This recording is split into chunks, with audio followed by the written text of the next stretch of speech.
आजम शहबाज शरीफ साहब जो थे उन्होंने यूएई का दौरा किया 12-13 जनवरी को, और उसमें कश्मीर का जिक्र नहीं हुआ।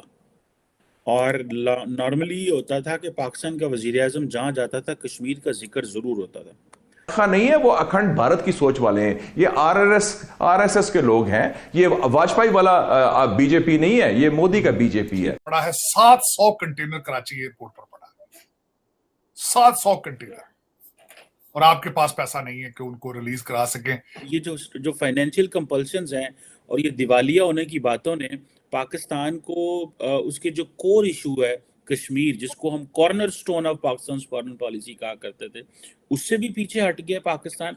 इंडिया ने जंग शुरू नहीं की अभी तक कभी भी पाकिस्तान के साथ, लेकिन अगर एक ऐसी नौबत आ सकती है कि इंडिया का कोई जनरल, इंडिया के प्राइम मिनिस्टर कैसे कहता है कि we can take care of them in a week without much losses financial और अदरवाइज, बिकॉज हमारे पास इतना सिग्निफिकेंट एडवांटेज आ गया है, एक क्विकली जाके पनिश करके आ जाए तो you might start a war. अगर इस तरह इस बात पे थी, पहला सवाल ये है कि क्या कश्मीर के हवाले से पाकिस्तान का स्टैंड जो है वो जस्टिफाइएबल या प्रैग्मेटिक था, और अगर था तो उसके लिए ये हम अच्छा लफ्ज जो है कंसिस्टेंसी जो इस्तेमाल कर सकते हैं। तो क्या कंसिस्टेंसी की जगह ये जो है बेजा जिद नहीं है जिस पे पाकिस्तान कायम रहा है 70 साल से और अब भी कायम है?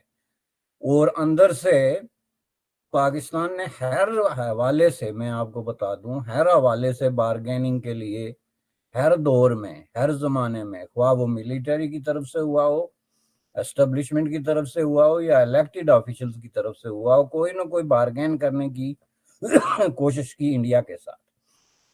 तो जब हमारे सामने ये सारे डॉक्यूमेंट्स पड़े हुए हैं और सबूत पड़े हुए हैं कि अंदर से बारगेनिंग होती रही, इंडिया के आगे हाथ जोड़े जाते रहे, हर तरह की शराइत मानने की बात होती रही और बाहर से कंसिस्टेंसी रही, तो इसको आप कंसिस्टेंसी तो ना कहें ना। हमारे YouTube चैनल हिंदुस्तानी हाइट्स में आपका स्वागत है दोस्तों।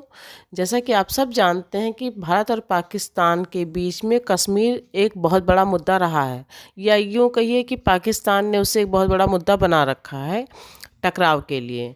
अभी हाल ही में पाकिस्तान के पीएम शहबाज शरीफ यूएई के दौरे पर थे। वहाँ पर उन्होंने कश्मीर मुद्दे से कन्नी काटी, और ये पहली बार था कि पाकिस्तान का कोई शीर्ष नेता या पाकिस्तानी सेना के शीर्ष सेनाध्यक्ष वगैरह बाहर थे और उन्होंने बाहर के देशों के नेताओं के साथ इस मुद्दे को नहीं उठाया। ये पहली बार ही था।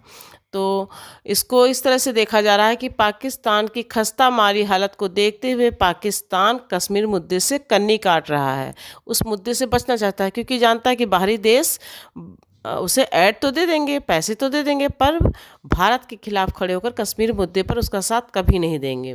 इस बात को देखते हुए ही पाकिस्तान अपनी खस्ता माली हालत को मद्देनज़र रखते हुए कश्मीर मुद्दे से किनारा कस रहा है। So let's enjoy this video, and if you like our content then please subscribe us. Thank you.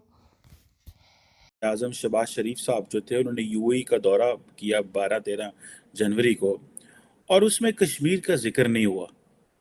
और नॉर्मली ये होता था कि पाकिस्तान का वजीर आजम जहाँ जाता था कश्मीर का जिक्र ज़रूर होता था। टेक्निकली तो इस दौरे में पाकिस्तान ने $1 अरब दिया गया पाकिस्तान को एक्स्ट्रा, कि आप अपने फॉरेन एक्सचेंज रिजर्व के तौर पर रख लें, और $2 बिलियन को रोल ओवर कर लिया गया। एक ही टॉपिक होता था पाकिस्तान जिसके ऊपर वो कंसिस्टेंट होता था, और वो था कश्मीर। दुनिया में जहां भी जाता था, पाकिस्तान की फाइनेंशियल कंपल्शंस की वजह से अब हम कश्मीर की बात नहीं कर पाएंगे, क्योंकि जो होस्ट गवर्नमेंट है वो ये नहीं है कि आपको शायद पैसे भी दे और आपको कहे कि आपके जो स्ट्रेटेजिक इश्यूज हैं उनके ऊपर भी आपके साथ दे। आप समझ रहे हैं कि ये जो फाइनेंशियल कंपल्शंस हैं और ये दिवालिया होने की बातों ने पाकिस्तान को उसके जो कोर इशू है कश्मीर, जिसको हम corner stone of Pakistan foreign policy कहा करते थे, उससे भी पीछे हट गया पाकिस्तान। तो ये जो आप कह रहे हैं कि क्या हम अब सिर्फ इस हद तक रह गए हैं कि हम फाइनेंशियल एड वगैरह पे ही बात कर सकते हैं तो इसकी वजह भी मसला कश्मीर ही है, क्योंकि मसला कश्मीर ने ही पाकिस्तान को इस सतह पे पहुंचाया है। $1 अरब थे, बस $1 बिलियन भारत तब नहीं झुका इनके सामने। हाँ, हमारा वो कल्चर है ही नहीं आरजू जी, हमारा नहीं है कल्चर। ये नहीं होता भारत में, कोई भी हो, कोई भी सरकार हो। डॉक्टर मनमोहन सिंह नहीं झुके, डॉक्टर मनमोहन सही। सिंह नहीं झुके, कांग्रेस के थे, वो नहीं झुके वो 10 साल। और मोदी जी गर्दन उतार देंगे उसकी, ये तो और एग्रेसिव है मोदी जी। और डॉक्टर मनमोहन सिंह तो बिल्कुल गऊ थे, बेचारे शरीफ आदमी, इकोनॉमिस्ट थे। Modi ji is very aggressive, आप कोई करके देखे तो खाल उतार देंगे उनकी। कश्मीर के नाम पे पाकिस्तान की जो अपनी इंटरनल दौलत थी वो लूटी गई, और किस तरह बाहर से पैसे ले आके तो लोगों में तकसीम किए गए, और किस तरीके से ये लूट घसूट का एक राज जो है वो 70 साल तक कायम रहा, जिसका कार्नर स्टोन मसला है कश्मीर था। कंसिस्टेंट जो है वो रहा है पाकिस्तान मसला कश्मीर के हवाले से, लेकिन वो कंसिस्टेंसी किस बात पे थी? पहला सवाल ये है कि क्या कश्मीर के हवाले से पाकिस्तान का स्टैंड जो है वो जस्टिफाइएबल या प्रैग्मेटिक था, और अगर था तो उसके लिए ये हम अच्छा लफ्ज जो है कंसिस्टेंसी जो इस्तेमाल कर सकते हैं, तो क्या कंसिस्टेंसी की जगह ये जो है बेजा जिद नहीं है जिस पे पाकिस्तान कायम रहा है 70 साल से और अब भी कायम है? और अंदर से पाकिस्तान ने हर हवाले से, मैं आपको बता दूं, हर हवाले से बारगेनिंग के लिए हर दौर में, हर जमाने में, ख्वाह वो मिलिट्री की तरफ से हुआ हो, एस्टेब्लिशमेंट की तरफ से हुआ हो, या इलेक्टेड ऑफिशियल्स की तरफ से हुआ हो, कोई ना कोई बारगेन करने की कोशिश की इंडिया के साथ। तो जब हमारे सामने ये सारे डॉक्यूमेंट्स पड़े हुए हैं और सबूत पड़े हुए हैं कि अंदर से बारगेनिंग होती रही, इंडिया के आगे हाथ जोड़े जाते रहे, हर तरह की शराइत मानने की बात होती रही, और बाहर से कंसिस्टेंसी रही, तो इसको आप कंसिस्टेंसी तो ना कहें ना, इसको आप जो है वो फिर सही तनाजर में रखें कि क्या इसमें जो है वो कोई डबल स्पीक था, कोई हिपोक्रेसी थी, अवाम की आंखों में धूल झोंकी जा रही थी, क्या था? अब आपको जब मैं ये बात करता हूँ ना कि पाकिस्तान इस हाल में क्यों पहुंचा, तो इस हाल में इसी वजह से पहुंचा जो बहुत ही रॉन्गफुल, गलत किस्म की जो है वो पॉलिसी थी।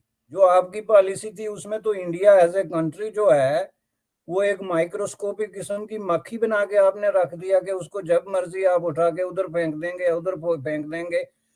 एक बात आप मुझे बता दें आपके मसला कश्मीर के नैरेटिव में जिसमें एक बात भी इंडिया के हक में हो, ये भी हमें दे दो, ये भी हमें दे दो, वैली मांग रहे हैं जी, चूंकि मुसलमान अक्सरियत में, साथ में जम्मू भी दो और लद्दाख भी दो, जहां जो है हिंदू अक्सरियत है और बुद्ध अक्सरियत है।